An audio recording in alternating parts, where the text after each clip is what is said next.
Hi everyone, welcome to JEE concept. और आज की इस वीडियो में मैं आपको वो सारे डाउट क्लियर करने वाला हूं जो भी आप सभी एस्पायरेंट को है 75% क्राइटेरिया से रिलेटेड। अगर आप लोग अभी अपने 12th में हो और जेई 2023 अटेम्प्ट करने वाले हो, या फिर अगर आप ड्रॉपर्स हो जो कि जेई 2023 अटेम्प्ट करने वाले हो और आपने 2022 में अपना बोर्ड्स दिया है, सो ये वीडियो आपके लिए बहुत ही इंफॉर्मेशन और पावर पैक होने वाली है। इसलिए इस वीडियो का एक भी सेकंड ना छोड़े। और आप सभी लोगों से रिक्वेस्ट रहेगा कि आप लोग इस चैनल को सब्सक्राइब जरूर करें और लाइक बटन जरूर दबाएं, क्योंकि इस वीडियो का लाइक टारगेट हमने मात्र 500 लाइक का रखा है। अपने सारे दोस्तों में इस वीडियो को शेयर करिएगा जिनको भी किसी भी तरह का डाउट है 75% क्राइटेरिया से रिलेटेड, या फिर अगर वो जेई एस्पायरेंट है तो ये वीडियो आप लोगों के लिए बहुत ही ज्यादा इंफॉर्मेटिव क्यों होने वाली है। इसका सबसे मेजर रीजन ये है क्योंकि यार जनरली क्या होता है कि 2 से 3 मिनट में अगर हम लोग आके आपको सारे डाउट्स क्लियर करके चल जाते हैं आपके, तो आप लोगों का यार कंफ्यूजन क्लियर नहीं होता है। जैसे कि मैं भी एक एवरेज स्टूडेंट था, तो इस हिसाब से मैं मानता हूं ये चीज कि हम लोगों को चीजों को कैच करने के लिए थोड़ा ऐसा चाहिए यार कि अपने भैया जैसा कोई बंदा आ जाए जो कि हम लोग को आके पूरी तरह से किसी भी चीजों को एक्सप्लेन कर दे। तो मेरे को अपना भाई समझो और भाई की तरह मैं तुमको सारी चीजें बड़े भाई की तरह पूरी तरह से एक्सप्लेन करके समझाऊंगा कि क्या है, कैसे है और सारी चीजें। लेकिन उससे पहले यार तुम्हारा जेई मेंस में कितना स्कोर अभी आ रहा है और तुम्हारा टारगेट क्या है, उसको नीचे कमेंट जरूर करना। Now let's talk about 75% criteria कि इसका मतलब क्या होता है। सबसे पहले मतलब समझते हैं। तो यार 75% क्राइटेरिया जो होता है हमारा, वो एक ऐसा क्राइटेरिया होता है जो कि सेट किया गया है टॉप कॉलेजेस या फिर हमारे आईआईटीज के द्वारा, ठीक है, जिसके थ्रू आप लोगों को उन सभी कॉलेज में तभी एडमिशन मिलता है जब आपका 75% आपके बोर्ड्स में आता है। अब कंफ्यूजन लोगों को ये रहती है भैया कि ये सारे बोर्ड्स के लिए सेम है, तो 75% एक फिक्स्ड क्राइटेरिया है, ये मैं आपको बता देता हूं। बट जो सबसे बड़ा कंफ्यूजन है वो ये है कि क्या ये 2023 में रहेगा, और जैसे कि ये पहले रिमूव हुआ था वो ऐसे इस बार रिमूव क्यों नहीं हो रहा। तो 75% पहले इसलिए रिमूव हुआ था, उसका मैं 2 मेजर रीजन बताता हूं। सबसे पहला रीजन था कि उस समय कोविड के सिनेरियोस चल रहे थे, जिस वजह से यार 75% क्राइटेरिया को कंसिडर करना उस समय थोड़ा डिफिकल्ट था, ड्यू टू ऑफ कोर्स जो कि मार्क्स में थोड़ी सी हेराबंदी हो गई थी। अब उसको मैं अच्छे से क्लियर करता हूं, जो कि अपना पॉइंट 2 है, 75% क्राइटेरिया क्यों नहीं हट सकता उससे रिलेटेड। तो 75% क्राइटेरिया उस समय इसलिए हटा था यार क्योंकि सबसे पहला उस समय सब बच्चों को एवरेज मार्क्स मिला था according to their past performance, ठीक है। अब जेई क्या है यार, जेई एक ऐसा एग्जाम है जिसमें एक दिन में आपका फ्यूचर या फिर आपका प्रेजेंट जज होता है, राइट। यानी कि वो एक ही दिन में, अगर एक दिन it is all about a one good day और बैड डे। अगर उस दिन तुम्हारा बहुत ही अच्छा गुड डे रहा तो ऑफ कोर्स बात है तुम बहुत ही अच्छा स्कोर करते हो। एंड इफ बहुत बच्चों का ऐसा रहता है जो काफी अच्छा प्रिपरेशन करके आते हैं लेकिन उनके साथ वो बैड डे हो जाता है, तो उसके साथ वो दिक्कत होती है। बैड डे होने का काफी रीजंस होता है, लाइक ज्यादा स्ट्रेस लेना, ओवरलोड हो जाना, और अच्छे से फ्रीली उस एग्जाम एनवायरनमेंट में नहीं बैठना। और एग्जाम एनवायरनमेंट सबको क्यों नहीं याद रहता है यार, उसका सबसे मेन रीजन है if you are lacking in mocks. अगर तुम मॉक्स अच्छे से बनाते हो तो कोई दिक्कत नहीं होती है, तुम्हें एक आइडिया हो जाता है that how many time I have to give to all the sections. अब सबसे इंपॉर्टेंट मैं तुमको एक चीज बताता हूं यार कि हमारा 75% क्राइटेरिया रिमूव उस समय हुआ था, उसका सबसे मेजर रीजन यही था कि उस समय यह दिक्कत हुई थी कि सबको एवरेज मार्किंग बैठा के भैया दे दी उन्होंने कि हाँ एवरेज मार्किंग है ऐसा ऐसा और ऐसा है। तो ऑफ कोर्स ये बात है कि जितने भी हमारे जेई इंस्टीट्यूट है बेस्ड, तो वो सभी ने ये डिसाइड किया that 75% criteria should be removed, because किसी बच्चे के पास्ट परफॉर्मेंस के हिसाब से मान लो अगर उसको 75 के अंदर दे दिया जाता है तो ये उसके साथ एक कहते हैं ना अनजस्टिस हो जाएगा। तो ये था रिमूव होने का रीजन। अब बात करते हैं 75% क्राइटेरिया कैसे डिफरेंट है for droppers and for our normal students. तो देखो यार यहां पर स्क्रीन पे बहुत ही ध्यान से देखना। लेट सपोज अगर हम लोग बात करते हैं 75% क्राइटेरिया की, तो हमारे पास 2 तरह के बच्चे हैं। पहले हमारे ड्रॉपर्स, ठीक है, जिन्होंने अपना जो बोर्ड्स है वो 2022 या फिर उससे पहले दिया है, ठीक है। और दूसरे हैं हमारे कौन, जो कि है हमारे स्कॉलर्स। अब इसको मैं ऐसे बता रहा हूं जो बच्चे अपना बोर्ड्स देने वाले हैं, ठीक है, जो बोर्ड्स देने वाले हैं 2023 में, जो कि होने वाला है फरवरी 15 से। मतलब अभी ये फिक्स है कि 15 फरवरी से आपका पहला एग्जाम स्टार्ट हो सकता है, जो कि आई गेस की इंग्लिश होगा। अगर आपको इस पे भी बोर्ड्स की भी थोड़ी नॉलेज चाहिए तो आप बता सकते हो, हम लोग आपको उससे रिलेटेड अपडेट भी इस चैनल पे प्रोवाइड करा देंगे। तो बोर्ड्स 2023 से, ठीक है, और ये हमारे ड्रॉपर्स वाले हो गए। देखो यार एक रूल है जो कि 110% कंफर्म है कि जितने भी हमारे ड्रॉपर्स बच्चे हैं उनके लिए यार ये 75% क्राइटेरिया लागू नहीं होगा। चाहे कुछ भी कंडीशन हो जाता है, 75% criteria will not be applicable for our droppers. जितने भी हमारे ड्रॉपर्स हैं उनके लिए 75% क्राइटेरिया नहीं हो सकता है लागू, और वो चीज नहीं होगा, समझ गए? यानी कि वो लोग का अगर 72, 70, 68, 69 ऐसा कुछ भी परसेंट आया है तो they will get selected in the college even if there is 75% criteria, because it is not applicable to droppers as per the conduct. और ऐसा जैसा होते आ रहा है हर साल से, उस हिसाब से मैं आपको बता रहा हूं, ठीक है, without creating any confusion in you.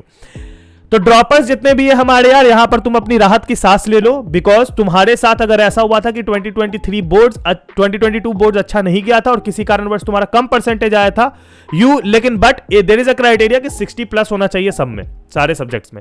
और सबसे इंपॉर्टेंट बात यह भी है कि it also depends on general, SC ST और OBC कैटेगरी, ठीक है। तो ये 75% क्राइटेरिया एक्चुअली जनरल और OBC के लिए लगता है, ठीक है, मेजर केसेस में, तो ये वाली चीज है। और ये क्राइटेरिया वाइज इसमें भी है क्योंकि रिलैक्सेशन दी गई है SC ST को अकॉर्डिंग टू देयर परसेंटेज। तो देखो यार, और जितने भी हमारे बच्चे यार जो बोर्ड्स 2020 के साथ JEE देने वाले हैं मेंस 2023, उनको मैं एक चीज क्लियर कर देता हूं। ये क्राइटेरिया तुम्हारे लिए मैं अभी एकदम क्लियर कर देता हूं। There is a 20-80 chance, 80 of 75% criteria रहेगा और 20 ऑफ की 75% क्राइटेरिया नहीं रहेगा। अब तुम बोलोगे भैया ये 20 आपने क्यों दिया, किस हिसाब से दिया?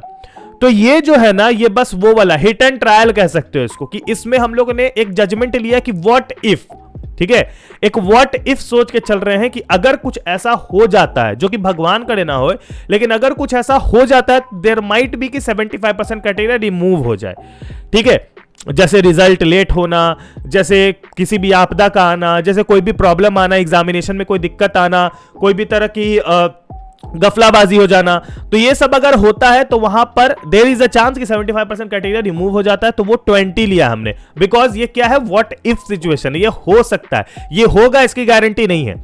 बट यार द गट फीलिंग, और जितने भी हमारे टॉप एजुकेटर्स हैं, जितने भी हमारे बड़े बड़े एजुकेटर्स हैं जिनका नाम है, जो कि इस फील्ड में 15, 16, 17, 18 साल से हैं, उन सभी से बात करने के बाद, डिस्कस करने के बाद ही हमने इस वीडियो में कदम रखा है, क्योंकि वी आर योर भैया। और यहां पर भैया 80% चांस है कि 75% criteria will not be removed.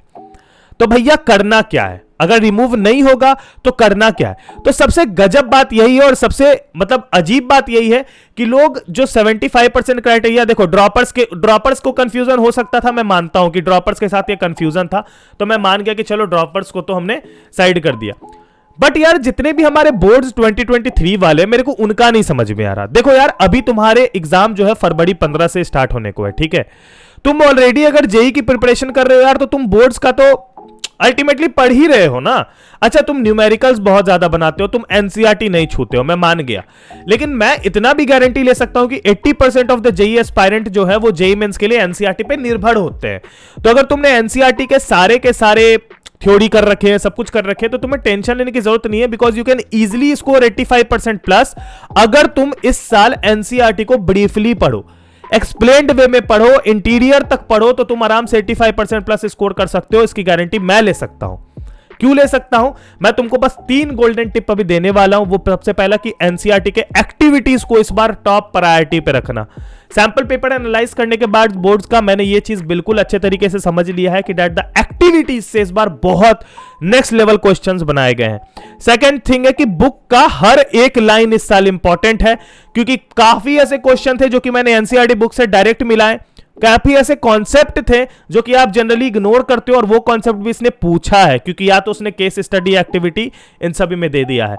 And third thing for boards, अगर तुम अपना इंटेक्स्ट, एक्सरसाइज और एग्जाम्पल, ये तीनों क्वेश्चंस बहुत ही अच्छे से ब्रीफली सॉल्व करते हो यार, तो तुम्हारे लिए सीन सेट है।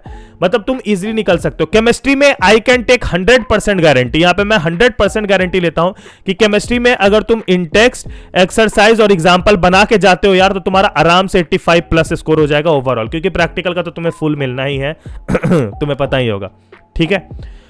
तो अगर तुम्हारे साथ, तुम अगर स्कूल वाले गोइंग स्टूडेंट हो, अभी अगर तुम्हारा बोर्ड्स है, तो तुमको ये चीज सोचना भी नहीं चाहिए कि मेरा 75% प्लस से कम आएगा। तुम एकदम दिमाग में बैठा के रखो that I have to manage and I have to study in a pattern, कि मेरे को 75% से ऊपर स्कोर करना है।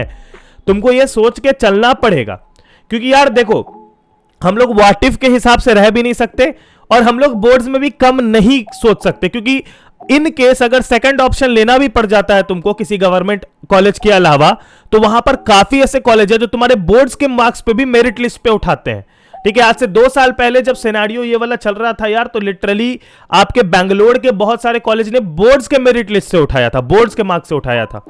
तो वही चीज मैं आपको समझाना चाह रहा हूं कि किसी भी चीज को एक सेकंड ऑप्शन अगर लेते हो या फिर किसी भी चीज को सेकंड सोचते हो, तो उसका सारा एलिजिबिलिटी क्राइटेरिया देख के चलो और अपना एक वो बना के चलो कि that I have to score as much as I can. Because अगर तुम्हें लगता है कि बोर्ड्स का मार्क्स नहीं मैटर करता, तो इट डज मैटर। ठीक है, it does matter in a longer term. If you are going to do MBA after BTech, it also matter there. वहां पर भी 10th 12th और ग्रेजुएशन तीनों के मार्क्स ऐड होते हैं। B schools like IMA, IMB, IMC, जिसमें कि IMA स्पेशली देखती है तुम्हारे अकेडमिक रिकॉर्ड्स। तो दिस इज अ मैटर, क्योंकि वहां पर आप फॉर्म किसी भी मैनेजमेंट इंस्टीट्यूट का भरोगे तो वहां पर भी पूछा जाता है। तो इसीलिए इसको इतनी भी लाइटली मत लो, बिकॉज राइट नाउ अगर तुम ये लेके चल रहे हो कि चलो 75 आ गया, मेरा काम हो गया, मेरे को जेई मिल गया, मेरे को IIT मिल गया, मैं चला गया, इजी लाइफ, ऐसा सोच रहे हो, तो मे बी इन फ्यूचर वो दोबारा दिक्कत कर सकती है। तो think of as much as you can score and that will be the perfect option. Video पसंद आया तो लाइक जरूर करना, और मैंने इस वीडियो को जितना हो सके उतना रॉ रखा है तुम्हारे लिए, ताकि तुमको एक्चुअल चीजें समझा सकूं। ठीक है, तब तक के लिए अपना ख्याल रखना, चैनल को सब्सक्राइब करना। Bye bye, take in peace, जय हिंद, वंदे मातरम। और हाँ, अनअकैडमी के किसी भी सब्सक्रिप्शन पे 10% ऑफ के लिए मेरा कोड यूज कर लेना, JC Ritu। ठीक है, चलो bye bye, take in peace, जय हिंद, वंदे मातरम।